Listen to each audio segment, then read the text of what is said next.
Jeudi 6 mars 2025, mesdames et messieurs, bonjour et bienvenue dans ce mini-JT, le sommet. À Parakou, la pratique du sport sur la route devient un enjeu de sécurité. Les conducteurs et les sportifs eux-mêmes s'exposent à des risques de plus en plus fréquents. Restez avec nous pour en savoir davantage.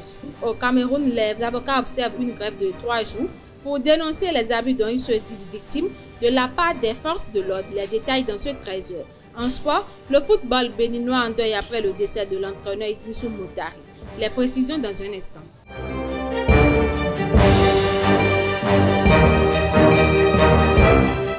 À nouveau, bonjour chers internautes. À Parakou, la pratique du sport sur les routes devient un phénomène préoccupant, exposant les conducteurs de véhicules de moto ainsi que des sportifs à des risques accrus. Face à cette situation, nous avons rencontré le chef ANES de la CNSR Borgoa Libori, à Takora et Donga pour en savoir plus sur les dangers liés à cette activité et les mesures prises pour assurer la sécurité des usagers. Suivez-le au micro de nos reporters. Aujourd'hui, c'est fréquent de voir les sportifs la nuit en train d'exercer, de faire leur activité sportive. Mais il faut dire que le sportif est avant tout un usager de la route. Ils sont appelés à des moments donnés à faire le sport de masse. Là, ils prennent leur moto, véhicule, des gens peuvent aller à pied. Donc, ils doivent être considérés comme des usagers de la route. Et en tant que tels, ils doivent observer les prescriptions routières, à savoir s'ils sont à moto, ils doivent porter leur casque, ils doivent respecter le couloir de circulation. S'ils sont en véhicule, ils doivent porter leur ceinture de sécurité pour qu'en cas de choc, ils ne soient pas propulsés à travers le véhicule. Le deuxième cas, c'est les sportifs que nous rencontrons qui font le sport la nuit. Et là, ils sont des piétons. Et en tant que piéton, l'usager de la route doit se mettre dans la posture d'un usager vulnérable qui n'est pas protégé sur la voie. Et le code de la route demande aux piétons de se mettre à gauche pour faire face au danger.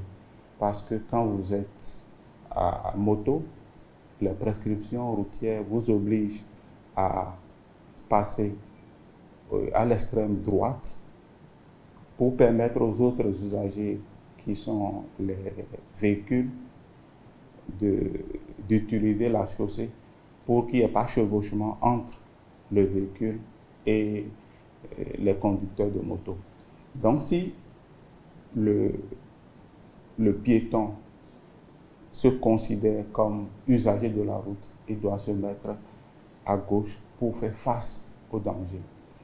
Et comme la nuit, la visibilité n'est pas claire, l'usager de la route, le sportif, doit se mettre dans des vêtements pour se faire voir, des vêtements visibles, des vêtements ou bien accessoires réfléchissants qui permettent aux autres usagers de le percevoir de loin. Ça va éviter les cas d'accident.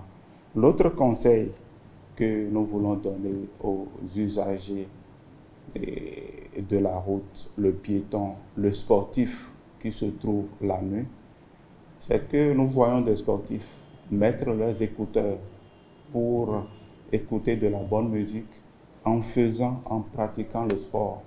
Et les demander à ceux-là de baisser un peu le volume de leur musique pour percevoir, pour écouter l'environnement routier, parce que les bruits du moteur, il doit être attentif au bruit du moteur pour que le sport qui est qu'une pratique qui donne la santé ne soit pas un danger pour le sportif.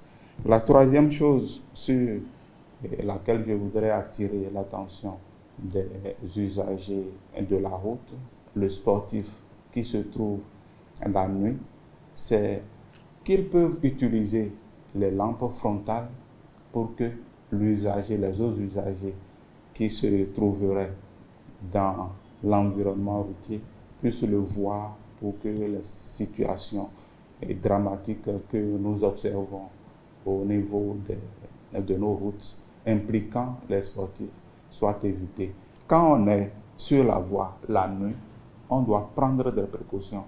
On doit multiplier les vigilances pour que le sport qui est source de bonne santé ne soit pas source de danger pour les pratiquants. Le Centre national d'investigation numérique CNIN a mis en garde la population béninoise contre la plateforme SBC qu'il qualifie de système d'escroquerie basé sur le parrainage. Il a appelé les citoyens à la vigilance et annoncé l'ouverture d'enquêtes pour identifier les responsables locaux. Les victimes peuvent porter plainte par mail auprès des autorités compétentes. Le 2 mars 2025 à Boïkon, les députés du parti Les Démocrates sous la conduite de Nourenou Achadé ont échangé avec leurs militants sur les enjeux électoraux de 2026. Ils ont alerté sur les dangers du code électoral et appelé à une unité forte pour l'alternance. Les militants ont affirmé leur engagement à œuvrer pour la restauration de la démocratie. Hors de nos frontières, depuis hier 5 mars 2025, les avocats camerounais observent une grève de 3 jours pour protester contre les agressions dont ils se disent victimes de la part des forces de l'ordre. Ce mouvement a été déclenché après la diffusion d'une vidéo montrant un avocat molesté, un cas qui s'ajoute à d'autres incidents récents. À l'issue de cette mobilisation, ils espèrent un dialogue avec les autorités pour améliorer leur sécurité. En visite à Kinshasa ce 5 mars, Johan Bogstam, représentant spécial de l'Union européenne pour la région des Grands Lacs, a réaffirmé la position de l'UE sur le conflit en République démocratique du Congo. Il a rejeté les accusations de double standard et insisté sur l'importance du respect du droit international. Il a également évoqué la situation critique de l'aéroport de Goma, toujours sous le contrôle de l'AFC ou M23, entravant les opérations humanitaires. Sport pour boucler ce mini-JT, Idrissou Moutari, entraîneur des requins de l'Atlantique, est décédé ce mercredi 5 mars 2025, laissant une profonde tristesse dans le monde du football béninois. Ancien coach des Buffs FC et ex-directeur sportif du Dynamo d'Abomey, il était reconnu pour son engagement et son expertise. De nombreuses figures du football lui rendent hommage et une cérémonie pourrait être organisée en son honneur. Privés de déplacement, les supporters de l'AS Takouné ne pourront pas accompagner leur équipe lors des 2 prochains matchs à l'extérieur.